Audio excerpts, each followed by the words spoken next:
भ्रष्टाचारी, परिवारवादी उनका जमावड़ा है। ये भ्रष्टाचारी मोदी को धमकी भी दे रहे हैं, दिन रात गाली भी दे रहे हैं। अब देखिए क्या खेल चल रहा है। हम हैं जो कह रहे हैं भ्रष्टाचार हटाओ और वो कहते हैं भ्रष्टाचारी बचाओ।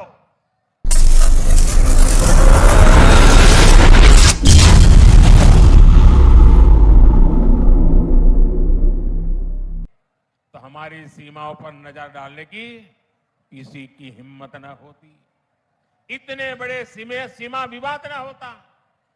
कांग्रेस ने कैसे अपने हाथों से मां भारती के टुकड़े किए, इसका एक और ताजा उदाहरण देश के सामने आया है।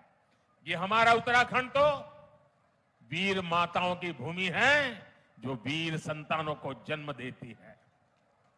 यहां के वीर संतान मां भारती की एक एक इंच जमीन के लिए अपनी जान की बाजी लगा देते हैं। लेकिन यही कांग्रेस पार्टी, अभी जो एक बात सामने आई है तमिलनाडु की, बात तो तमिलनाडु की है, लेकिन ये वीरों की भूमि है, मातृभूमि की भक्ति क्या होती है उत्तराखंड को सिखाना नहीं पड़ता। उत्तराखंड के लोगों को भी ये कांग्रेस का गुना जानना जरूरी है। तमिलनाडु के पास समंदर में एक कच्चा द्वीप टापू है, द्वीप है। वो द्वीप भारत का हिस्सा था, लेकिन कांग्रेस ने उसको श्रीलंका को दे दिया।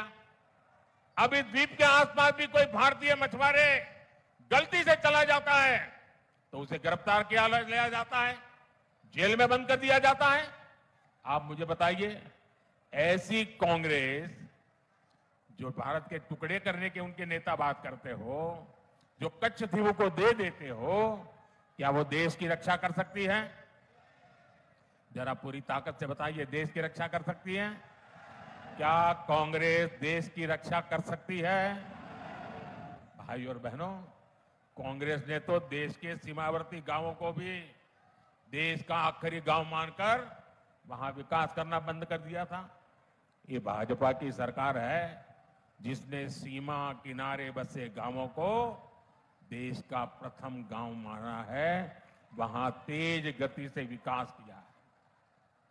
कांग्रेस की सरकार रहती तो आज भी पूर्व सैनिकों को 1 रैंक 1 पेंशन नहीं मिल पाती, लेकिन मोदी ने सैनिक परिवारों को गारंटी दी थी और इसे पूरा करके दिखाया। आज देश भर के सैनिक परिवारों को 1 रैंक 1 पेंशन के 1 लाख करोड़ रुपए से ज्यादा मिल चुके हैं।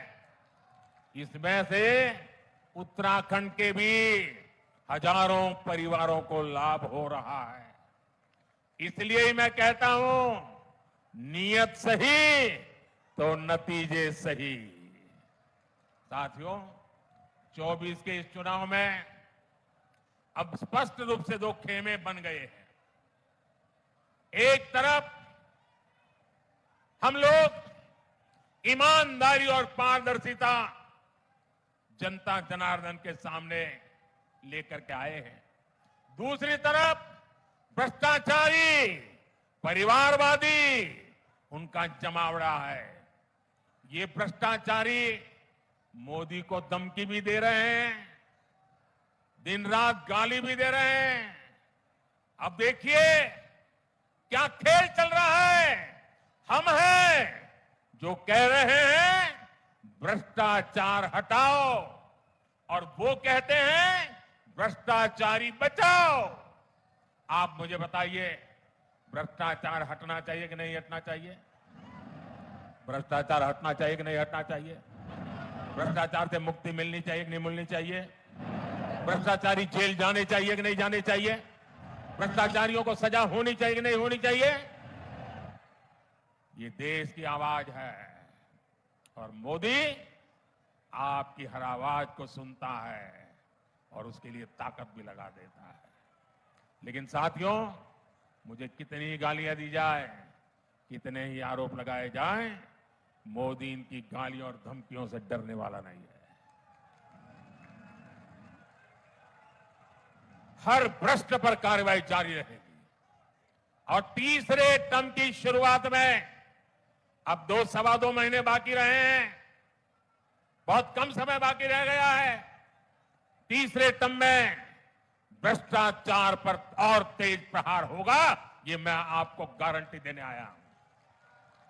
भ्रष्टाचार हर गरीब का हक छीनता है, हर मध्यम वर्ग का हक छीनता है, और मैं गरीब का हक, मध्यम वर्ग का हक किसी को भी छीनने नहीं दूंगा। ये मोदी की गारंटी है। साथियों, आने वाले 5 साल अभूतपूर्व काम के और देश हित में बड़े फैसलों के होंगे, लेकिन इसके लिए मेरी आपसे प्रार्थना है, आपको मोदी को और मजबूत करना होगा। करोगे? करोगे? जरा सबके समय हाथ ऊपर करके बताओ, मोदी को मजबूत करोगे? मोदी को नई ताकत दोगे? मोदी को नई ऊर्जा दोगे?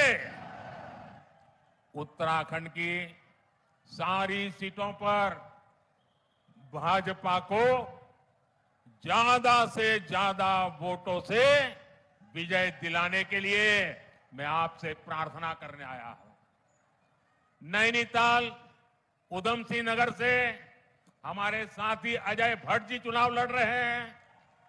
अल्मोड़ा से हमारे साथी अजय टमटा जी चुनाव लड़ रहे हैं। हमारे और 2 साथी अपने अपने क्षेत्र में हैं।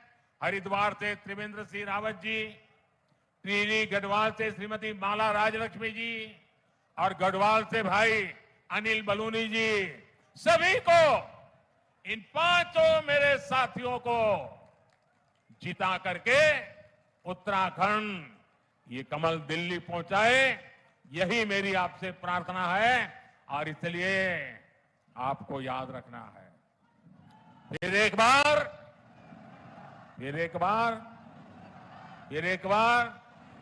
4